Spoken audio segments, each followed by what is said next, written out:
Alright, we're going to conduct a little experiment here on my 77 Chevy C10 pickup with the 250 inline 6 engine. Basically, I've had a low oil pressure problem, and I've been trying to run it down, and I'm really hoping that I don't have to rebuild the engine. And basically what I've done so far is I completely removed the oil pan down there and put in a brand new oil pump. And just to give you a reference, with 10W30 at a cold start with the old oil pump, I was getting less than 25 psi, and I've got my gauges right here. This truck's a project. That's the water temp. Nice quality odometer gauges. With 10W30, I was getting less than 25 with the old oil pump. And then I switched over to 20W50, and that put me right at about 25 psi. So I took the pan off, I put the new oil pump in, and oil pressure now went back to 10W30. Oil pressure now is above 25. I believe it's probably above 30 psi, which I'm pretty happy with. But when I took the oil pan off, there was some really nasty gunk and sludge in the oil pan. So that's where we get to the experiment part of this. I've read about this Seafoam Motor Treatment stuff on a bunch of different message boards, and never tried it and thought I would give it a go. So I've already put just a little bit. This is a 16-ounce can. I put, I don't know, 3 or 4 ounces in the fuel tank. There's very little fuel in my tank because it's a project truck. I just put in another gallon, and there was probably only 2 gallons in the tank, if that. So we're looking between 2 and 3 gallons. So anyway, I'm going to, based on the instructions, it's 1.5 ounces of the Seafoam per quart of oil in the engine. This engine holds 5 quarts, and there's a bit of a discrepancy with the 250 inline 6 engine. Some people say 5, some people say 6. Best I can tell you, mine holds 5. Go off your dipstick, whatever the level is on your dipstick, and it also depends something on the size of the oil filter. They're all the same diameter, but some of them actually are a little bit deeper, which obviously that's more capacity in the oil filter. So anyway, I've got 5 quarts in there. So based on that, I'm going to put let's see, 1.5, 3, like 7.5 ounces of the Seafoam into the engine itself, into the motor oil. And then the remainder of the Seafoam, says you can use it to clean your combustion chambers through the top, and you access that by using a vacuum line. I'm going to use this one here coming off my brake booster. I kind of wish it was dead center of the intake manifold, but that's really the only vacuum source that would hopefully get to all 6 cylinders. It's a little closer here to the front to 1, 2, 3, 4, 5, and 6.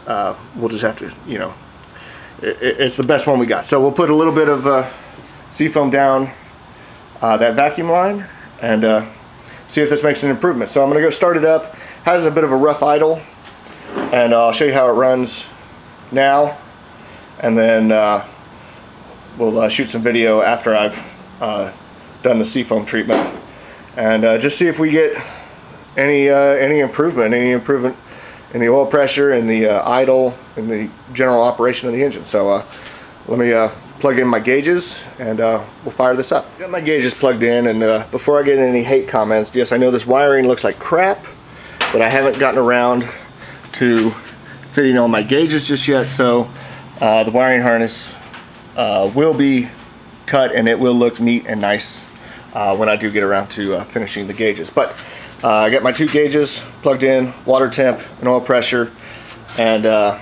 over here I've measured out, just because I have measuring cups available, roughly 7 to 7.5 ounces of the Seafoam. We'll put this down into the crankcase, and we'll start up the engine.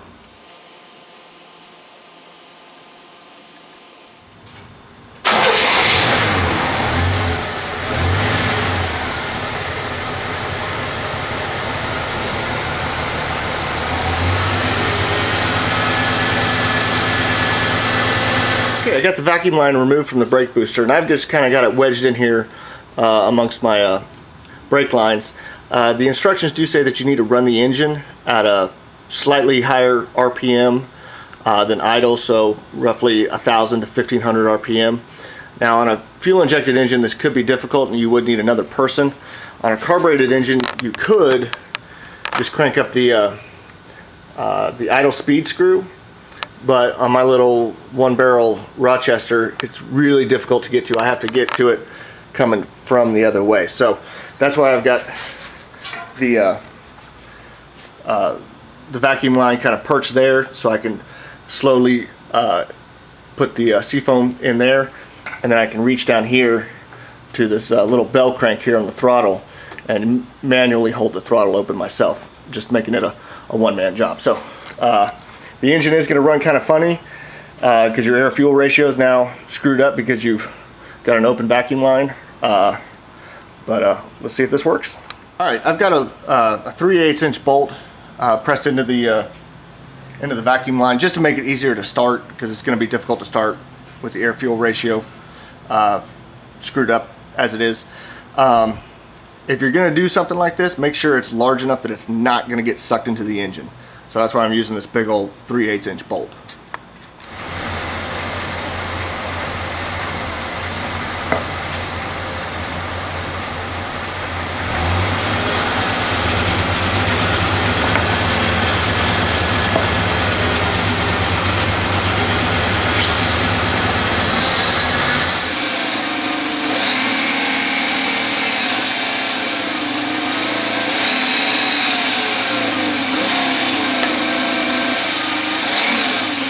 I just wanted to do a little quick update.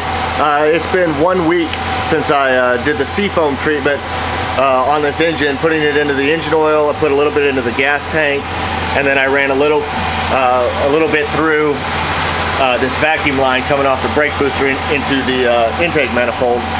And I come out every day and let the engine run, get it up to operating temperature, let it run at operating temperature for a few minutes, and I even drove it around the neighborhood. This truck is still a project, so it's not exactly street legal, but I was able to just cruise around the neighborhood a little bit, kind of get on it, get the RPMs up. And the Seafoam treatment seems to have at least improved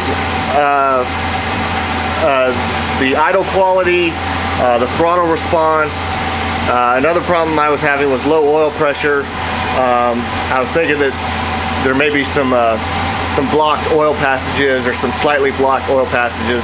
I haven't noticed an increase in my oil pressure, but I have noticed that the engine oil, and it was fresh engine oil, is fairly dirty fairly quickly, so it does seem to be cleaning it out. However, the oil pressure is a different issue. It's probably loose bearing tolerances. I don't think this engine's ever been rebuilt. So anyway, I do think the Seafoam treatment helps. Certainly the running of the engine, like I said, the idle is better, the throttle response is better, the engine runs smoother, so I'm pretty happy with it. And I still got a little bit of a Seafoam left. I'll probably run the remainder down through the vacuum line there and see if I get any more improvement. But so far I'm pretty happy with it. It was a test for me. I never used it before, and it seems to have worked pretty good. So I appreciate y'all watching, and if you haven't subscribed, please subscribe.